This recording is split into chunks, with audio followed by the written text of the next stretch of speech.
کہ اپنے کام سے کام رکھو, دوسرے کے کاموں میں ٹانگیں نہ اڑاؤ.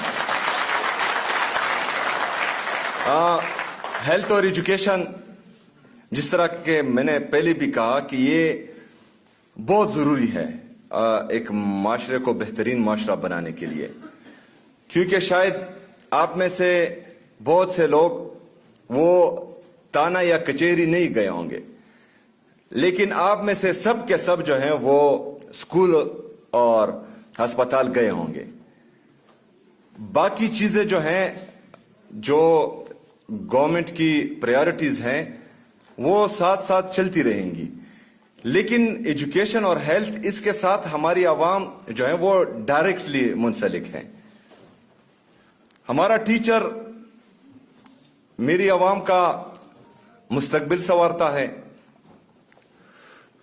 اور میری عوام کو یہ لگتا ہے کہ جب وہ بیمار ہوتا ہے تو میرا علاج کرنے والا میرا ڈاکٹر ہے.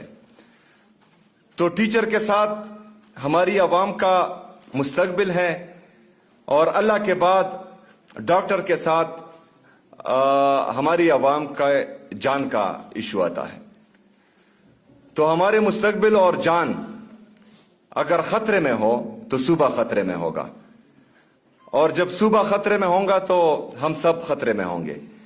اور اس خطرے سے بچانے کے لیے ہم تو اپنے سسٹم میں انویسٹ کر رہے ہیں, لیکن آپ لوگوں پر بھی ذمہ داری آتی ہے, کیونکہ اکیلا حکومت یا اکیلا ایک بندہ کچھ نہیں کر سکتا. جب کلیکٹیو ایفرٹس آتی ہے تو سسٹم جو ہے وہ بہتری کی طرف جاتا ہے. ہم نے ہر بندے کو, گورنمنٹ سے منسلک ہر بندہ, ہر ڈپارٹمنٹ کا, اس کو احساس ذمہ داری دلانی ہے.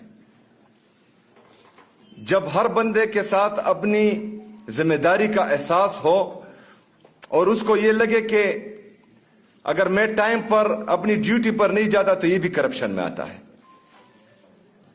اگر میں اپنے مریض کا صحیح علاج نہیں کرتا تو یہ بھی کرپشن میں آتا ہے, اگر میں ایک سٹوڈنٹ کو صحیح پڑھائی نہیں دیتا, اس کو سبق صحیح نہیں سکھاتا, یہ بھی کرپشن کے زمرے میں آتا ہے.